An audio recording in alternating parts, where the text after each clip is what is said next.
Hello, and welcome to ICCBBA's ISBT 128 Vendor Workshop. I'm Karen Moniz, the Technical Director at ICCBBA. I'd like to thank you for taking the time to join us today. And before we get started, I'll go over just a few housekeeping items. The flow for today is that I'll kick the workshop off with a quick trip down memory lane and a look at the implementation of the ISBT 128 standard from a pretty broad systems perspective. Immediately after that, Robin Wilkinson, our Deputy Technical Director, will describe tools, documents, and resources that will help you implement as well as your clients. Then Alex Garlitz, one of our Information Standards Specialists, will preview the new vendor profile that we will be implementing in conjunction with an update to our website in early 2025. And yes, we are leaving time to answer your questions. Please submit them as they occur to you. Take a look at the top right-hand side of your screen. You'll need to pop out the Q&A input area in order to enter your question. Once again, we encourage you to enter your questions as we progress through today's workshop.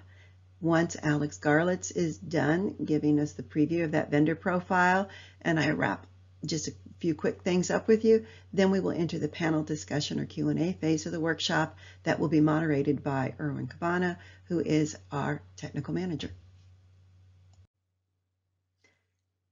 To recap our scope for today, for those that might be joining just a few minutes late, we're going to look at the implementation of the ISBT 128 standard from a systems perspective, develop an awareness of implementation tools and documents that are available from ICCBBA, preview the new vendor profile page format, and answer your questions. Any questions we don't get to throughout the course of today's workshop, we will answer after the workshop.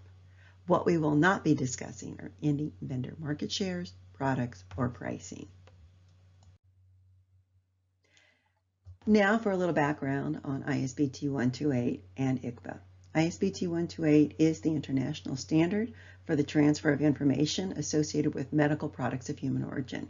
We'll abbreviate that MPHO. It was an outgrowth of work that was done by ISBT, the International Society of Blood Transfusion, one of their working parties. AABB IT committee also contributed to this work. Work began in the early 90s as an outgrowth of a recognition that we were in dire need of globally unique donation numbering. During international conflicts, blood from multiple countries would pour into a region to support the medical efforts in those areas, and they could and they did receive products that had the same identifier on them. Now, if you're a blood banker, that's really pretty scary. The scope of the standard also includes internationally standardized product definitions. That's the base layer of that pyramid that you see there, and a standard data structure for both barcoding and electronic data interchange. ICCBBA, the International Council for the Commonality in Blood Bank Automation, was established in 1994, and we develop and maintain the ISBT 128 standards for terminology, unique identification, labeling, and electronic data exchange for MPHO. We work with multiple volunteer technical advisory groups consisting of representatives from associations, technical experts in the field, liaisons to regulatory agencies, and observers. As a licensed vendor, you may join any technical advisory group as an observer. ICCBBA is an international, nonprofit, non-state actor supported by user fees. Now for a bit of that broader system perspective. The ISBT 128 standard enables traceability and supports biovigilance. All users, both facilities and vendors, are to be registered with ICCBBA. Facilities receive a facility identification number, a FIN, that's used in multiple data structures and supports global uniqueness. The vendors receive a vendor identification number that's not used in any data structures. It's so that we can know one vendor from another. The standard is indeed copyright. You can get to the standards on our website very easily. You can look at the implementation guides very easily. You don't have to be registered to take a look at them, to learn about them, to understand, or to even ask questions about them. You do need to be registered to use the standard and to have access to the databases that are critical to the functioning of the standard. Why become a licensed vendor? Well, vendors that support the ISBT 128 standard play an important role in the global adoption of this standard. Facilities that use the standard should be ensuring that products that use the ISBT 128 standard, for example, software, labels, things like that, be purchased from companies that are actually licensed with ICCBA. You as vendors can also in turn ask your clients, are they registered with ICCBA? They now receive certificates as well. What are the benefits of becoming an ICCBA licensed vendor? First and foremost, it's patient safety. By facilitating globally unique MPHO identification, harmonized terminology, you're supporting traceability and biovigilance in a way that significantly enhances both patient and donor safety. What does the license grant? You're able to join in on our technical advisory groups as an observer. You get a certificate of your license status. Some of your clients may actually ask you for that. You have access to the databases that are necessary to implement the standard. There's a licensed vendor mark that you can use in your material on your website. You can link to our website. We can link to yours. You're on our list of licensed vendors. There's a lookup tool that people can look up, what vendors are available in their geographic region, in their subject matter region, area, that sort of thing. And then you have a profile. Right now it's pretty basic, but Alex Garlitz is going to preview the new vendor profile where you're going to be able to provide a lot more information about your company. Moving on to specifications. Our core standard is ST001, the standard technical specification. It defines all of the ISBT 128 data structures. On the right-hand side of your screen is the basic specification for the product code data structure. It contains auto-discriminating data identifiers. Robin will go more into that detail on those. I'll just say for right now that the range of data identifiers used within the ISBT 128 standard is specific to ISBT 128, and we are listed with ANSI, the American National Standards Institute, to help make that happen. For this part of the discussion, I'd like to draw your attention just to a portion of this data structure that encodes the product description code alpha 0000. The ISBT 128 standard is a dynamic standard. Changes do occur over the years as different needs are recognized. Proposals for change follow a managed process. They are carefully reviewed by experts in the field in many countries before they incorporate it into the standard. These proposals are also posted on the ICCBA website, and users from ICCBA registered facilities, that includes vendors, can view and comment upon the proposals. Every effort is made to ensure that all changes are backward compatible.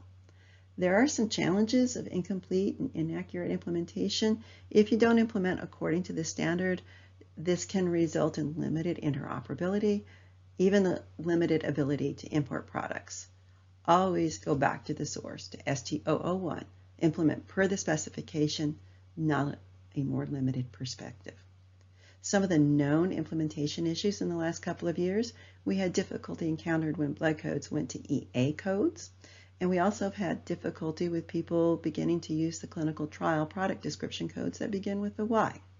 For a deep dive into product coding, you can take a look at our webinar from last year that's still posted on our website, called Cracking the Code. Getting very specific, I want to talk about the alpha within the product code data structure. Since 1995, since the beginning of the standard, it has been inclusive of the alphabet. Well, at least from E to Z at the beginning. A and D were initially excluded to avoid confusion with Codebar product codes during what they envisioned as a pretty short transition period. A through D are now included in the specification, but utilized for local and national codes. Over the years, some letters have been reserved for specific types of MPHO. For example, all blood begins with an E. F is reserved for that as well. S is for cellular therapy, T is for tissue, V is for ocular. The most recent addition, and this is not a complete list, but the most recent addition was the Y codes, which came in with the clinical trial product description codes in 2020. Very recently, we had an example of someone whose system would not accept a Y code.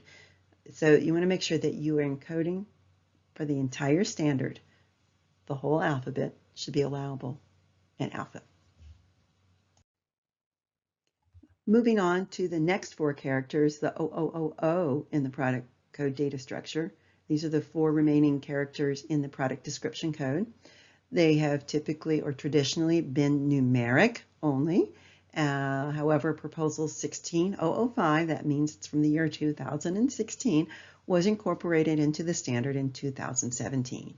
And this changed the specification for those four characters from strictly numeric to alphanumeric, including uppercase A to Z. Kept publicizing this. It was out in our newsletters, on our website, as we approached getting to code E9999 for blood. And we crossed that threshold in 2020. We had a lot of product codes that year. You might recall we had a lot of convalescent plasma codes being issued and an awful lot of bacterial monitored platelet codes. A lot of new blood codes in 2020. And we wound up in late that year issuing our first EA code as part of a series of codes on convalescent plasma. And oh my goodness, the systems that could not handle this. That was 3 years after the standard had been changed to incorporate the alpha characters. So again, whenever you're doing updates, really advisable to go back and double check the standard specifications. Going to the source will help solve a lot of those problems. MPHO will always need to be clearly labeled.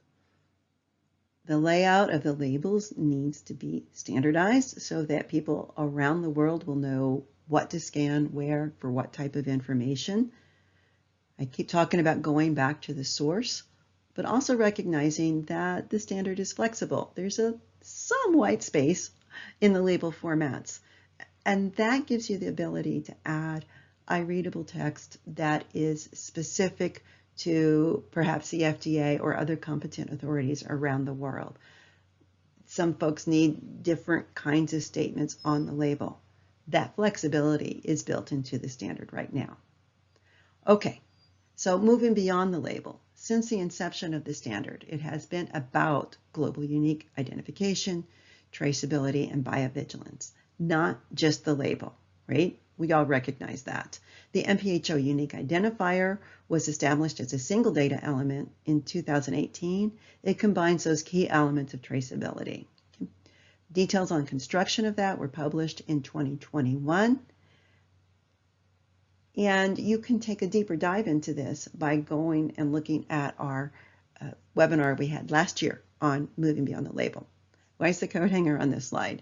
It's because that's an analogy that I use to say, all right, the MPHO unique identifier is this coat hanger, basically, that you can then hang all sorts of other information about a product on. We're even exploring looking at inventory status or adverse reaction codes, things that would never go on the label itself, but perhaps might be useful in an electronic message. ICCBA collaborates with many other players in the field to move these concepts forward. For example, we're on the Orders and Observation Group within HL7 Fire, and I was so delighted that that work paid off with the release of a significantly enhanced, not ISBT 128 specific, but a specifically enhanced biologically derived product resource with Release 5 in April 2023. Now, this is not normative yet, but boy, that resource has been significantly enhanced beyond what it was before. We're continuing to actively work with them, and we're working on core profiles that will be associated with the biologically derived product that should be released with R6. Okay. So a U.S.-specific related initiative is the United States Core Data for Interoperability. There is a proposal in there for biologically derived product class. We'd love for you to add your voice to the comments. It's been in comment level 2 for some time now. We really need continuous comments being added in order to help move this along. If you are not in the United States and have similar initiatives in your country, please let us know what we can do to help to support them. I touched on a lot of history and material that should help us move together to a very interoperable future. This is my stock slide. I did take the picture myself of my lovely aspen trees here in Colorado that shows my image, my understanding of interoperability. These trees don't drop seeds. They grow up from their roots. They send these shoots out. They're all over my backyard too.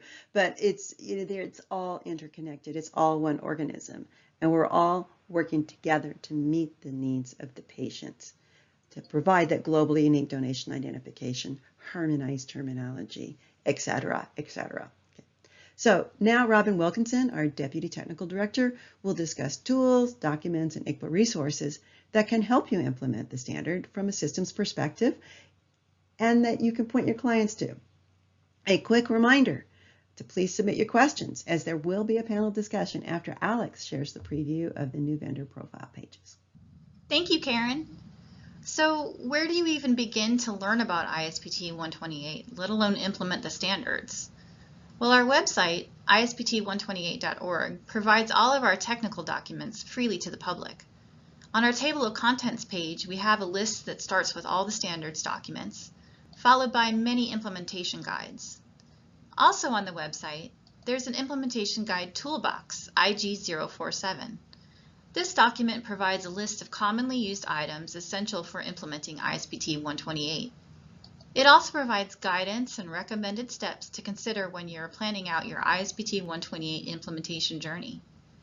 However, if you can't locate the answer to a question or simply need clarification on a subject, you can always reach out to our amazing help desk at support@isbt128.org.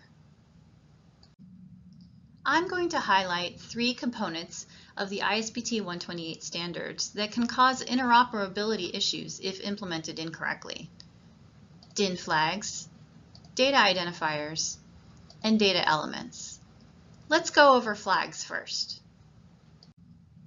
This is the text on a DIN label with the DIN, the check character calculated from the DIN, and the DIN flag, the 2 characters rotated 90 degrees clockwise and encoded with the DIN in the barcode.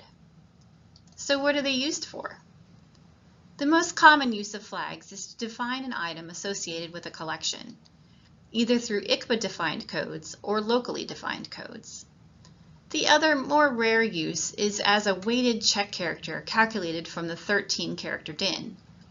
Whichever way they are used, values are defined in a reference table in the technical specification, ST001.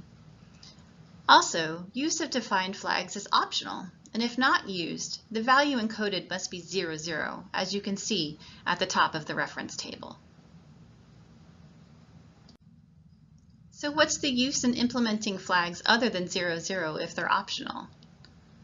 Well, flags can be used at critical points for process control, such as defining instances of a label, defining a document associated with a collection or a product, or defining the type of sample tube for automated sorting in a testing lab. Your system may use only 00 flags, but what if someone else's system uses characters other than 00? Will your system be able to handle receiving that data? ICCBA has an implementation guide for flags in IG010, which provides more examples of critical processing points where flags can be leveraged. I should also note that the reference table for flags definitions is also provided in this document. Now let's talk about data identifiers. Here's a product code data structure. This product code happens to be for a blood product. We see the data content. We'll talk about the data elements that make up the data content in a bit, and the data identifier for the data structure. The first ASCII character of the data identifier will always be an equal sign or an ampersand. These ASCII characters have been reserved by ANSI as ISBT 128 data identifiers to distinguish them from non-ISBT 128 data. Unlike defined DIN flags, data identifiers are not optional and should not be disregarded during implementation. They must be encoded in linear barcodes and 2D symbols on labels and can be used to decipher the data received. For example, if a user scans a 2D barcode or a concatenated linear barcode, the system could decipher the string of data and populate the appropriate fields based on the data identifiers.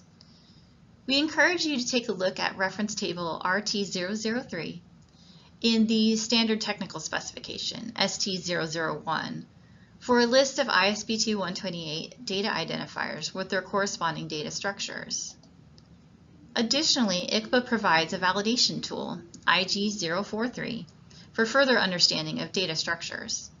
The validation tool focuses on one data structure per section and provides examples of valid data structures with considerations noted, as well as invalid data structures. Some of the examples Karen mentioned are covered in this validation tool. Let's move on to data elements. Here's our product code we were looking at earlier, with the data identifier, again encoded in the barcode, and the data content. The data content can be made up of one or more data elements. Within our blood product code, we have 3 elements: a product description code, or PDC, the collection type code, and the division code. These are just 3 of the data elements in ISBT 128 standards. You can find a list in the data dictionary, ST027, which provides information on each data element, such as purpose, format, description, requirements, and examples. In support of interoperability, we also provide a document on electronic messaging with XML in ST020. ISBT 128 XML elements are defined as standalone elements that can be incorporated into a variety of messages, and each element has its own namespace URL. Each standardized element is a complex type with sub-elements designed to support communication of a specific data set. Here is a sub-element carrying the blood product PDC we saw earlier. And here is a sample XML message for a medical product of human origin. So that wraps up my part of the presentation. I hope this information is helpful to you on your implementation journey. Thank you for your time. Now I'm going to pass this discussion off to Alex, who's going to discuss our ISBT 128 vendor lookup tool. Thank you very much, Robin, and hello everybody. My name is Alex Scarlett, and I'm going to be discussing one of the main benefits that our licensed ISBT 128 vendors receive shortly following their registration with ICCBA. As Karen mentioned earlier, I'm specifically going to be discussing the vendor profiles, which can be found within the vendor lookup tool on the ISBT128.org website. So to begin, I wanted to provide an example of what a current vendor profile looks like. So as you see here on screen, we have an example of our current vendor profiles. This is populated with the pseudo company MPHOsoft's information.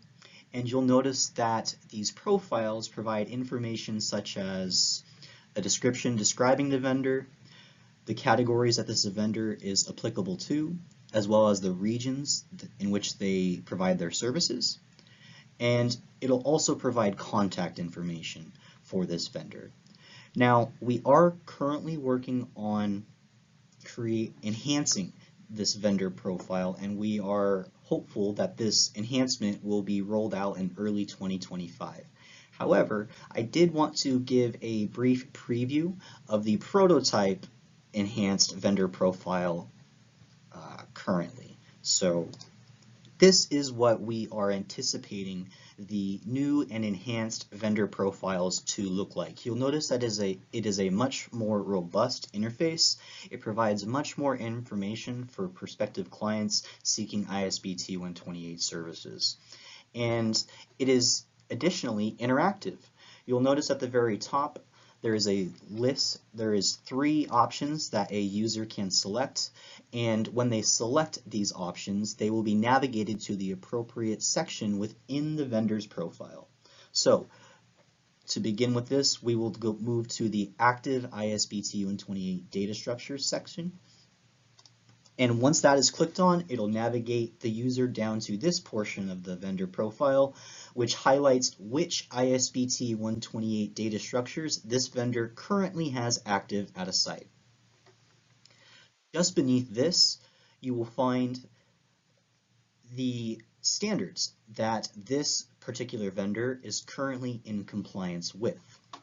And last but not least, just beneath that, you will find additional supports that this vendor offers, as well as the contact information for that vendor. And at the very bottom of the profile, the vendor profile, you will find a quick link back to the ICCBA website, as well as contact information in case you have a ISBT 128 question for our ICCBA staff. So that will conclude our glimpse into the vendor profile enhancements that we are anticipating going live in 2025. But in order for us to be able to meet that goal, we need the help from you, our vendors. We are currently in the data collection stage for this vendor profile enhancement project, so we need all of our licensed ISBT 128 vendors to submit the vendor profile information form. So now I would like to pivot into discussing where you as a vendor can access this vendor profile information form. Now, the first time you will come across a link to this form will be within the vendor registration. Found within section D at the bottom of the form, clicking on the top link there will open up the vendor profile information form. In addition to that, shortly after your registration with ICCBA, you will receive a welcome packet from ICCBA staff, and within this welcome packet will be the link to the vendor profile information form as well. Now, you can also access this form directly on the ISBT128.org website by going to our vendor benefits page and selecting the white Update Vendor Information button. This too will launch the vendor profile information form. And last but not least, you could also subscribe to our newsletter. We will be including the link to the vendor profile information form highlighted within our newsletter as well. Okay, so now that we've discussed where the vendor profile information form can be accessed, I now want to address a question that some of our licensed vendors may currently have in their heads. They may be wondering, if I've submitted a vendor profile information form in the past, why do I need to submit a new vendor profile information form? And the answer to that question is because to accommodate the enhancements for the vendor profiles, we also had to enhance the vendor profile information form. So, as you can see on the right hand of your screen here, the new prototype vendor profile information form provides more detail for each of the sections that are to be filled in. And we've also made it clearer for our vendors as to which of their contacts are going to be displayed within their vendor profile. In addition to that, another change that was made to this form is the vendor categories that are selected. These are now the same categories that are outlined within the vendor registration form, and the purpose for this change was so a ISBT 128 user can more readily conduct a search for a given vendor. In addition to that, we've also given our vendors the opportunity to list the software applications and license programs that they provide. And we have also increased the word limit for the description that they can provide for their organization. In addition to those changes, we have also removed the question regarding where you have offices located, and we have modified the question of which geographical regions do you serve, because we felt that there was a little bit of redundancy in including the worldwide option. So that was simply removed, and you can select either of those 6 continents listed. All right, so that is going to conclude the information that is relatively the same between the previous version of the vendor profile information form and this new prototype version of the form. That being said, in order to accommodate the enhancements that we anticipate making to vendor profiles, we did add some additional questions to the new prototype vendor profile information form. So the first of these questions that we would like to ask is, what languages are you able to provide your services in? The next question we are asking you to specify is, which of the ISBT 128 data structures does your organization currently have active at a site? And we would also like you to please specify which MPHO categories those data structures are being applied to. We have additionally asked that you please specify which ISBT 128 standards your organization is currently compliant with. And finally, we ask if any of the following additional supports are offered by your organization. Now, as I mentioned earlier, we are currently in the data collection stage of this vendor profile enhancement project. So with that being said, we are asking our vendors to please submit this vendor profile information form at this time so we can have the information that we need ready to go when we are ready to launch the enhanced vendor profiles. All right, so with that, that is going to conclude the glimpse into the enhancements we are anticipating to make to vendor profiles, as well as the enhancements made to the vendor profile information form. So with the remainder of my time, I would like to touch upon some of the additional tools that we offer on the ISBT128.org website that licensed ISBT128 vendors may find useful. So the first of these tools that I wanted to highlight is the UDI generator.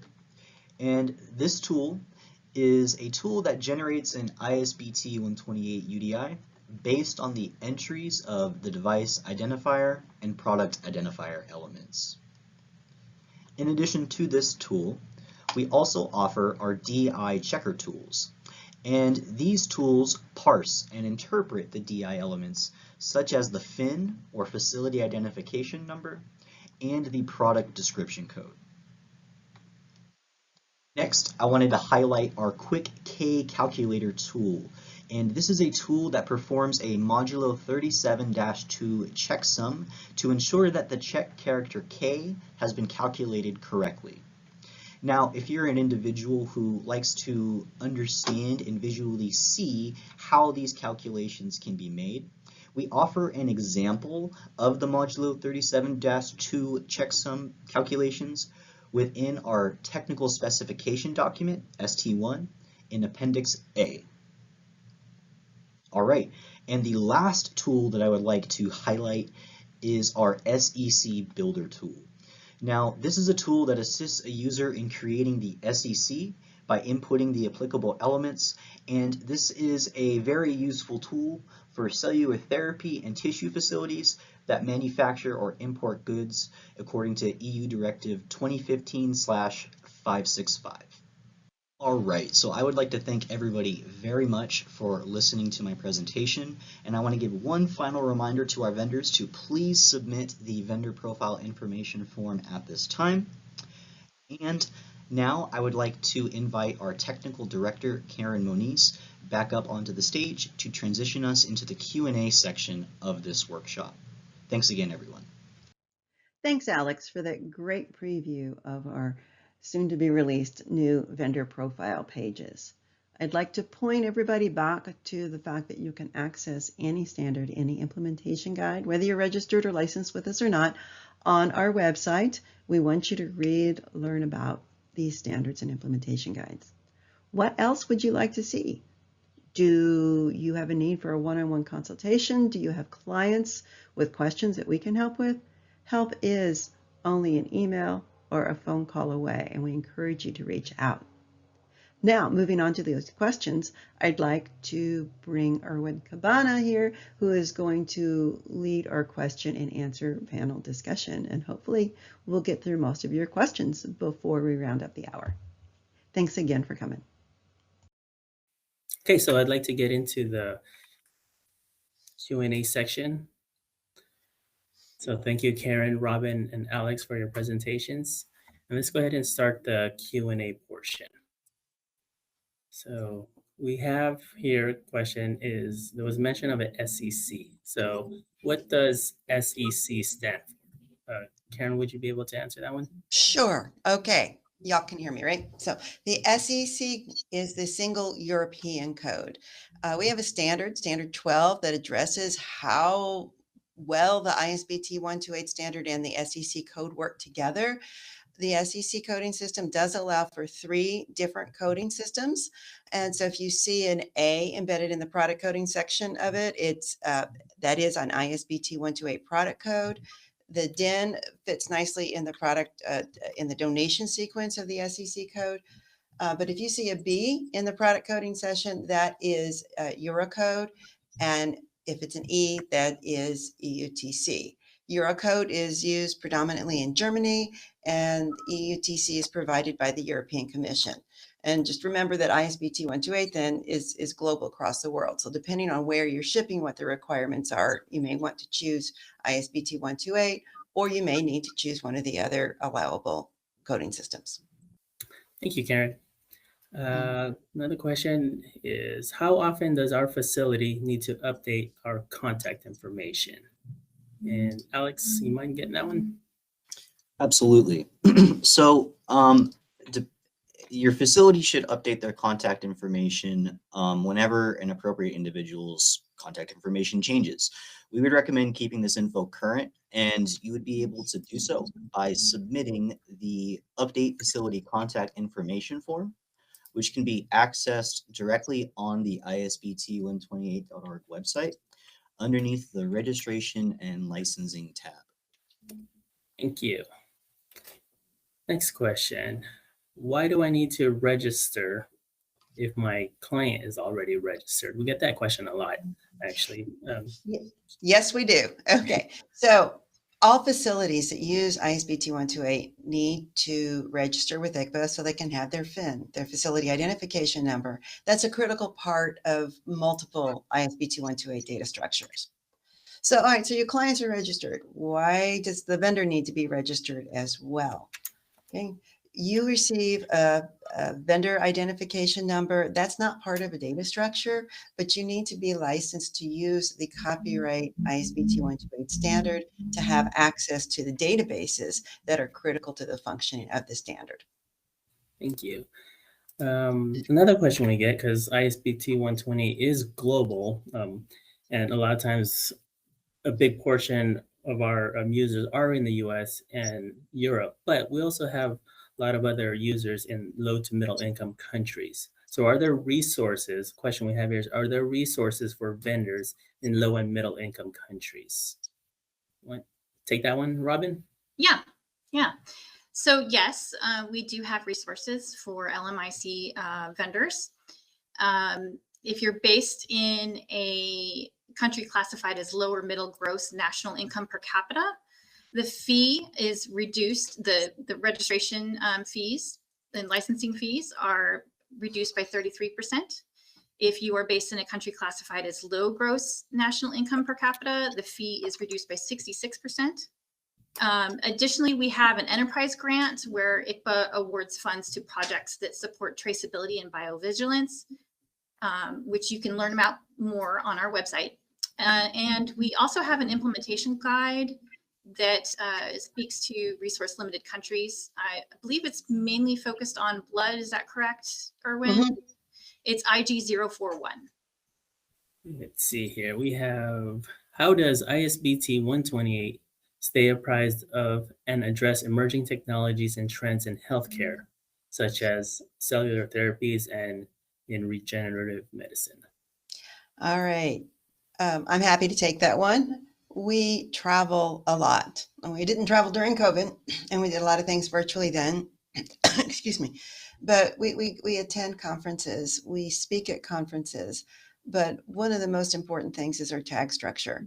We could not do what we do without our volunteers. These are our technical advisory groups. More often than not, we're meeting virtually with them now. We meet maybe once a year with a couple of the tags face-to-face if it works out well. at another conference. We collaborate with other organizations. I think I mentioned in my talk that we are collaborating with HL7 Fire. We're also part of a technology group called the Joint Initiative Council that brings together many players across the whole patient care spectrum, with a strong focus on interoperability and understanding what each other, what these different organizations do. We're involved with other standards development organizations such as the AABB and FACT, and the list just goes on and on. Yeah, I think we have a collaboration page even on our website that kind of highlights some of them. I don't think it captures all of them. So we welcome any input you have. Submitted through the help desk. They're very good to answer those kind of questions. And remember, as a licensed vendor, you can have a representative on as you can be an observer on any of our technical advisory group. So maybe you're specializing in cell therapy. You might want to have someone from your company sitting in on the CTCLAG meetings. That's our most active tag. A lot of going on in that area right now. And that meets approximately monthly, and it is pretty much always virtual. Maybe I think we're planning one this year in advance of the ABB meeting that's going to be face to face. And even if you can't get to the tag meetings, you're still getting all the material and getting appraised of what the discussions are. And we welcome your voice. Just because you're not a voting member of a tag doesn't mean we don't want to hear what you have to say. We definitely want to hear what you have to say. You're aligned to a lot of our other clients and questions that maybe don't get submitted to us. Thanks, Karen. I also want to add that it's not just us in our office and us listening to our volunteers and just our ear to the ground when we attend these conferences, but our board of directors, which is really international board of directors, they are really concerned about this. And so every few years or so, they have this as part of their meeting. They do have a very specific agenda topic on horizon scanning and seeing what's coming and how it's going to affect or potentially affect ISBT 128, so that we can make sure that we're ready to address it when it actually becomes mainstream or more widely adopted, if applicable. So it's all the way throughout the organization, and just part of a way that ICCBA makes sure we stay relevant to the industry needs. Let's see, next question. How can vendors and organizations stay updated on the latest developments and updates related to the ISBT 120 standard? Alex, you want to get that? Aside from them already joining us on this webinar, but you can go ahead and absolutely, yeah. Let them know. So as Erwin mentioned, one of the things that we offer are live events, our webinars.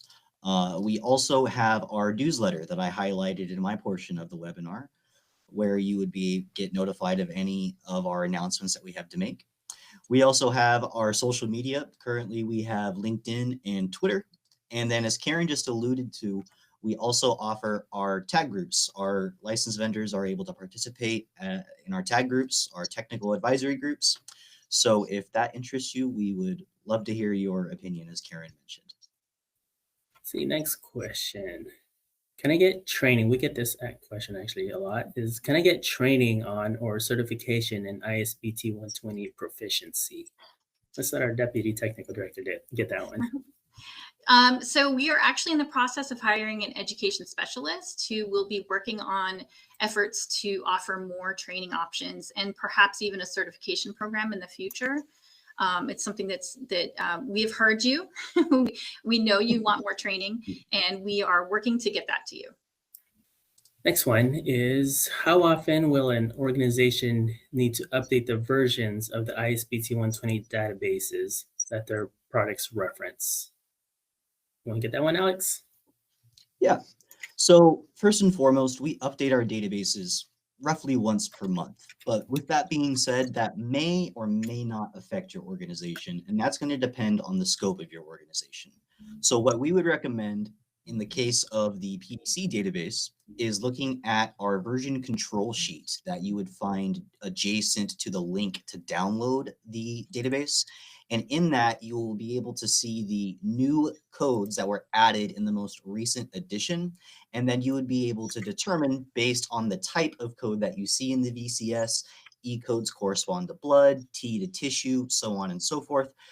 you would know that your organization needs to update based on which MPHOs were added to the latest version.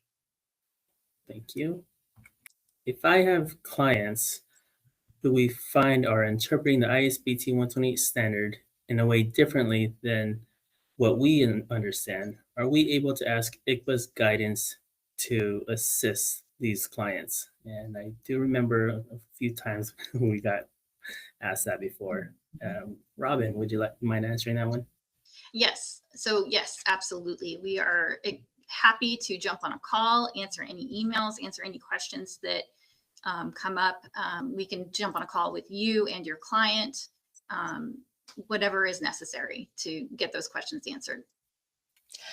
The other thing I just want to add is that sometimes we may perceive that how we think the standard needs to be implemented is different. I mean, standards should be implemented in a standard manner, but we do need to remember that different countries, different regulatory agencies may have some requirements for specific things. So if you're branching out into a different part of the world, things may, besides just the language, look a little different to you. But we're always happy to hear about those differences and to help folks work through them. Thank you, Karen. Right. Yeah, and we're not necessarily trying to say, oh, yeah, you're right, you're wrong, or be that arbitrary, essentially. Our job is to provide the interpretation or the intent of the standard. And just a reminder that sometimes, because it is an international standard, the world is huge, there's a lot of different regulatory requirements in all the different countries, there are portions of the standard that are intentionally vague or intentionally we're silent on, because we can't require something that may potentially be in direct conflict of a national regulation, and then it prevents them from implementing the ISBT 128 standard.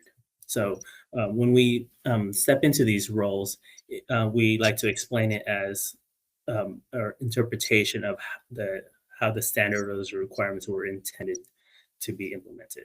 Let's see, what is the best way for my organization to advertise that we are an ISBT 128 licensed vendor? I know we see some when we attend conferences, we visit some of the other booths, our licensed vendors. We've probably seen some of you there, and we notice at your booths you have some advertisements there. But Alex, can you share with others on how they can do that? Yeah, absolutely. So, main topic of my presentation today, the vendor lookup tool. We would highly recommend that you submit that vendor profile information form, because we are advertising your services on our website through the information that you submit through the vendor profile information form. Additionally, we do also offer licensed vendor imagery or marks. So if you are a licensed ISBT 128 vendor, you can go to the vendor benefits page on our website and you'll see the licensed vendor marks. And if you would like a high resolution copy of those marks, you can reach out to our support and we would be able to provide that to you.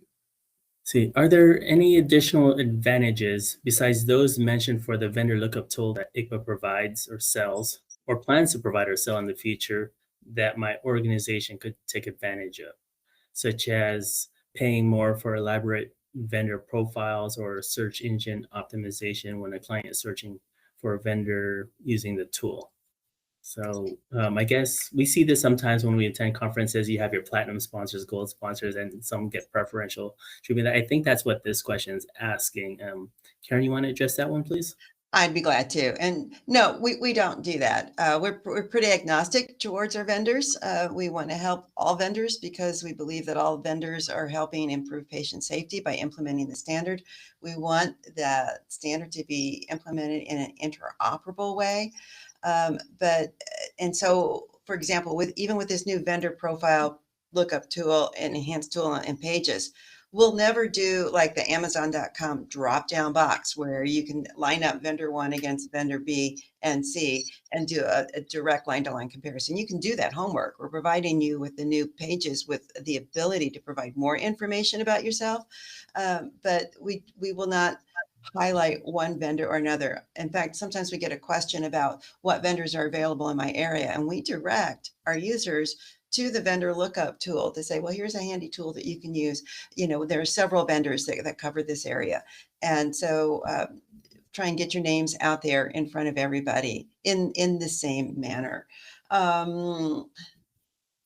Yeah, and then one of the things that we did do with this, the vendor pages, though, was we did allow you, I think, I forget how short it used to be, but now you're going to have up to 500 words to be able to describe your product. There's a specific question about what your product names, relevant product names are, that sort of thing. So more granularity so that you can highlight to your users or potential users via our website, but those same opportunities will be there for everyone. Yeah, I just want to add that ICCBA really does try to be fair to all of its vendors. And while we've interacted with maybe one vendor more than the other and even developed some sort of friendships there, we really make a conscious effort not to show any preferential treatment towards one vendor. And we want to be very fair with that. So one way you can take advantage, I know Alex and Karen mentioned this, is really the information that you submit and how you set up your vendor profile, because all those ISBT 120 users, potential shoppers of solutions, they're going to go to those and say, oh, this is what they provide. Oh, they serve my region. And so that's really going to help you. So if you fill out those forms, I think that'll also help the potential users and your potential clients in selecting you. To provide them the solutions. But we try to be fair to everyone, to all the vendors. Yes. Let's see. Will we receive any documentation or certifications that illustrate that we're a licensed ISBT 120 vendor? Robin, you want to take that one? Yeah, sure. So yes, there are certificates that are sent out when you register with us, and then also yearly when you submit your annual return, you'll get a certification, just a certificate. As I kind of indicated before, we don't have anything that certifies, what level you're implementing at, but we do have a certificate that says you are a registered vendor with us. And your clients, your customers can ask for that, and you have a nice little certificate to show them. Also, registered facilities, your clients are also receiving certificates now, so you can ask them for their certificate too, just to if there's any miscommunication or anything like that, to show that they are actually registered as well. Yeah, I answered a question just the other day, Robin. A vendor was registered and licensed with us. Their client was not, and the client was misunderstanding. They thought that the vendor would then provide the FIN. It's like, no, the facility has to register with it, but to get their own FIN, and they're two separate, distinct things. But we get that question often. Yeah, and we don't have anyone from our accounting department on our panel, but so I can't really quote you exact time frame. But shortly after you pay your license fees or annual license fees, you should be sent that vendor certificate. Mm-hmm. Happens pretty quickly, I think. Yeah. If it doesn't, let us know. Let us know. So let's move along here. Next question is, does ICCBA require any auditing of a vendor's products prior to their certification as a licensed ISBT 120 vendor? Robin? Yeah, so as I just said, we don't right now, but we are hoping to offer certification programs in the future. We haven't really sussed out how we're going to do that yet, but it is on our radar. And just, I guess, keep in touch. Subscribe to our newsletter so that you can get information on that when it is available. And I'm trying to watch the time here. Maybe we have time for a couple more questions. So let's just go in. If we anticipate expanding our services, so if the vendor, this is what I'm interpreting, the vendor is going to expand the services or solutions they provide. If we anticipate expanding our services, when would it be appropriate to share that information with ICCBA so that it can be populated into our organization's vendor profile? That's a good question. So I'll go ahead and take that one, Erwin. Okay. So it's our thought that as soon as your organization is aware of a new service that you are getting ready to roll out or provide, that is partly why we increase the word limit within the vendor profile information form. we would like for our vendors to provide information such as that within their organization description. So you guys went up from 150 words to 500 words, and we hope that that's sufficient enough to provide the descriptions that you would require. Okay, thank you. I think we need to start wrapping this up. It looks like that's all the time we're going to allow for questions at this time. If you have questions you think of after this session, after this workshop, you can always reach out to us using the support@isbt128.org email address, and that goes to our help desk. And we will be sending out a link to this recorded session within 2 weeks to all those who registered for today's event. It may happen sooner, but we definitely are going to work towards making sure it gets out, and you'll get sent a direct notification because when you registered, you provided your email, it'll get sent to you. So we want to thank our vendors for continuing to be licensed with ICCBA. Really, we do appreciate our vendors. So we want to thank you for continuing to be licensed with ICCBA and supporting the ISBT 128 standard. You guys are really an important pivotal player in the ISBT 128 implementation and usage worldwide. So thank you again.